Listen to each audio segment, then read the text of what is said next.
There are several speculations as to the origin of this word.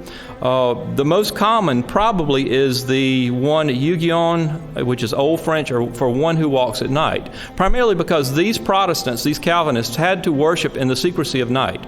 They could not worship in the daytime because they were so persecuted.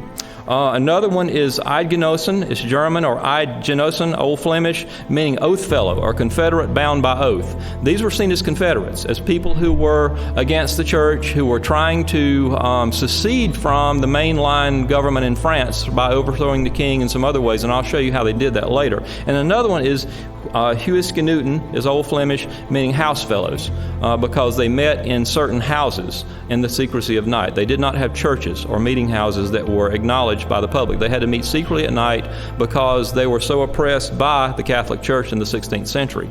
The earliest use of this term we can find is 1520 to describe French dissenters within the Catholic Church, almost like the Pilgrims were within the Anglican Church.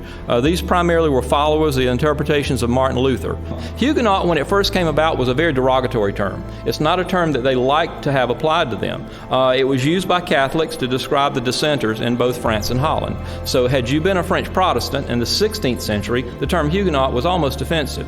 The Wars of Religion, as they were called in France, lasted for over 30 years, from 1562 to 1598. There were 8 primary wars or battles that occurred, military conflicts, and they all occurred in France. Each war was waged between the Roman Catholic majority, under the authority of the king, and the Protestant nobles who demanded religious freedom under the law. And as I said, most of these nobles were related to the royal family.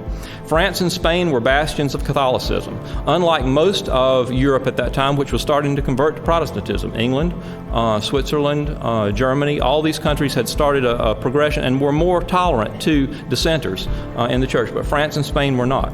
They issued harsh anti-Protestant laws.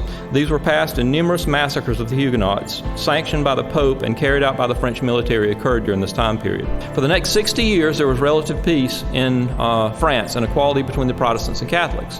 Henri IV ensured this during his reign, but then you had King Louis XIII. He took away Huguenot strongholds, but still ensured equality. So he was kind of wishy-washy on this. Now, when Louis XIV came in, after Louis XIII, he upheld the Edict of Nantes until 1660, but after this, limited protection was in place. Come to 1685, they repealed the edict. Louis XIV was responsible for this because of pressure from the Pope and the Catholic Church. In 1680, under Louis XIV, persecution of the Huguenots resumed. Thus begun the exodus from France.